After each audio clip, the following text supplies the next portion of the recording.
ಗದಗ್ನ ಲಕ್ಕುಂಡಿಯಲ್ಲಿ ಉತ್ಖನನಕ್ಕೆ ಕೂಲಿ ವಿಚಾರ ಅಡ್ಡಿ ಬರ್ತಾ ಇದೆ. ಏನು ಅಂತಂದ್ರೆ ನೀವು ವೇತನವನ್ನ ಜಾಸ್ತಿ ಮಾಡದೇ ಇದ್ರೆ ಉತ್ಖನನವನ್ನ ನಾವು ಮಾಡೋದಿಲ್ಲ, ಕೆಲಸಕ್ಕೆ ಬರಲ್ಲ, ಉತ್ಖನನ ಕಾರ್ಯಕ್ಕೆ ನಾವು ಬರಲ್ಲ ಅಂತ ಕಾರ್ಮಿಕರು ಹೇಳ್ತಾ ಇದ್ದಾರೆ. ಅವರಿಗೂ ಬದುಕಲ್ವಾ? 374 ರೂಪಾಯಿ ಬದಲು 600 ರೂಪಾಯಿ ಕೂಲಿ ಕೊಡಬೇಕು ಅಂತ ಒತ್ತಾಯಿಸ್ತಾ ಇದ್ದಾರೆ. ಬೇರೆ ಕಡೆ ಹೋದ್ರೆ ಕೆಲಸಕ್ಕೆ ನಮ್ಗೆ ಹೆಚ್ಚಿನ ಕೂಲಿ ಸಿಗುತ್ತೆ, ಇಲ್ಲಿ ಬರೀ 374 ರೂಪಾಯಿ ಕೊಡ್ತಾ ಇದ್ದೀರಿ, ನಮ್ಗೆ ಏನಕ್ಕೂ ಸಾಕಾಗ್ತಾ ಇಲ್ಲ. ಈ ಹಿನ್ನೆಲೆ ನಮಗೆ 600 ರೂಪಾಯಿ ಸಂಬಳ ಕೊಡಿ ಅಂತ ಆ ಉತ್ಖನನ ಕಾರ್ಯದ ಕಾರ್ಮಿಕರು ನೋಡಿ ಅಲ್ಲಿ ಆ ಕೆಲಸ ಮಾಡ್ತಾ ಇದ್ದಾರಲ್ಲ ಆ ಕಾರ್ಮಿಕರು ಕೇಳ್ತಾ ಇದ್ದಾರೆ. 600 ರೂಪಾಯಿಗೆ ಡಿಮ್ಯಾಂಡ್ ಇಟ್ಟು ಕೆಲಸವನ್ನ ಆರಂಭ ಮಾಡಿದ್ದಾರೆ. ನೀವೇನಾದ್ರೂ 600 ರೂಪಾಯಿ ಕೊಟ್ಟಿಲ್ಲ ಅಂತ ಹೇಳಿದ್ರೆ ನಾವು ಬರೋದಿಲ್ಲ ಅಂತ ಹೇಳಿ. ಯಾಕೆಂದ್ರೆ ಬೇರೆ ಕಡೆ ಕೂಲಿಗೆ ಹೋದ್ರೆ ಅವ್ರಿಗೆ ಇನ್ನೊಂದು ಸ್ವಲ್ಪ ಹೆಚ್ಚಿನ ಹಣ ಸಿಗುತ್ತೆ, ಮತ್ತು ಅವರಿಗೂ ಬದುಕು, ಇಡೀ ದಿವಸ ಕೆಲಸ ಮಾಡಬೇಕು. ಹಾಗಾಗಿ 600 ರೂಪಾಯಿ ಕೊಟ್ಟರೆ ನಾವು ಕೆಲಸಕ್ಕೆ ಬರ್ತೀವಿ ಅಂತ ಹೇಳಿದ್ದಾರೆ. ನೋಡಿ, ನೀವು ಅಲ್ಲಿ ಗಮನಿಸ್ತಾ ಇರ್ಬೋದು, ಮುತ್ತು, ಹವಳ, ಪಚ್ಚೆ, ಬೇರೆ ಬೇರೆ ರೀತಿಯ ಪ್ರೀಶಿಯಸ್ ಜಮ್ ಸ್ಟೋನ್ಸ್ ಸಿಕ್ಕಿರೋ ದೃಶ್ಯಗಳನ್ನು ಕೂಡ ನೀವು ಗಮನಿಸ್ತಾ ಇದ್ದೀರಿ. ಸೊ ಹಾಗಾಗಿ ಅಲ್ಲಿ ಉತ್ಖನನ ಕಾರ್ಯವನ್ನು ಸರ್ಕಾರ ಆರಂಭ ಮಾಡಿದೆ.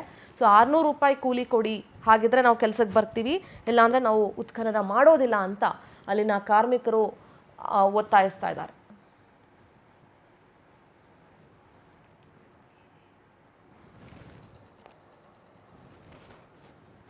ಗದಗ ಪ್ರತಿನಿಧಿ ಮಹಂತೇಶ್ ದೂರವಾಣಿ ಸಂಪರ್ಕದಲ್ಲಿ ಜಾಯ್ನ್ ಆಗ್ತಿದ್ದಾರೆ. ಮಹಂತೇಶ್, ಗದಗ್ನ ಲಕ್ಕುಂಡಿಯಲ್ಲಿ ಉತ್ಖನನ ಕಾರ್ಯ ನಡೀತಾ ಇದೆ, ಇಲ್ಲಿ ಹೆಚ್ಚಿನ ಕೂಲಿ ಕೊಡಬೇಕು ಅಂತ ಅಲ್ಲಿನ ಕಾರ್ಮಿಕರು ಒತ್ತಾಯ ಮಾಡ್ತಾ ಇದ್ದಾರೆ. ಇದ್ರ ಬಗ್ಗೆ ಏನೆಲ್ಲ ಡೀಟೇಲ್ಸ್ ಇದೆ ಮಹಂತೇಶ್?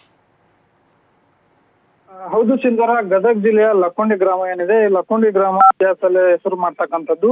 ಯಾಕಂದ್ರೆ ಇಲ್ಲಿ ನಿಧಿ ಸಿಕ್ಕರ ಪ್ರಕರಣ ಹಿಂದ್ಗಡೆನೆ ಸಹಿತ ಇವತ್ತು ಸಹಿತ 3ನೇ ದಿನ 4ನೇ ದಿನ ಸಹಿತ ಆಗಿ ಉತ್ಖನನ ಪ್ರಾರಂಭವಾಗ್ತದ್ದು.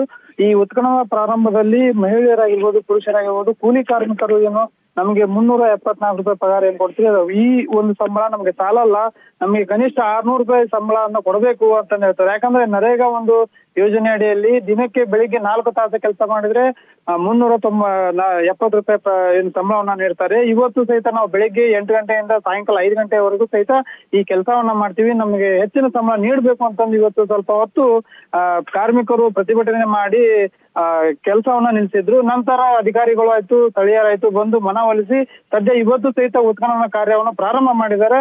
ಈ ಮುಂದಿನ ದಿನಗಳಲ್ಲಿ ಅವರಿಗೆ ಪಗಾರ ಮತ್ತು ಸಂಬಳ ಹೆಚ್ಚಿಗೆ ಮಾಡ್ತಾವ ಅಥವಾ ಅಷ್ಟೇ ಪಗಾರದಲ್ಲಿ ಕೆಲಸ ಮಾಡ್ತಾರೋ ಅನ್ನೋದು ಕಾದ್ ನೋಡ್ಬೇಕಾಗಿದೆ Sindhura. All right, thank you Mahantesh ನಿಮ್ಮೆಲ್ಲ ಡೀಟೇಲ್ಸ್ಗಾಗಿ.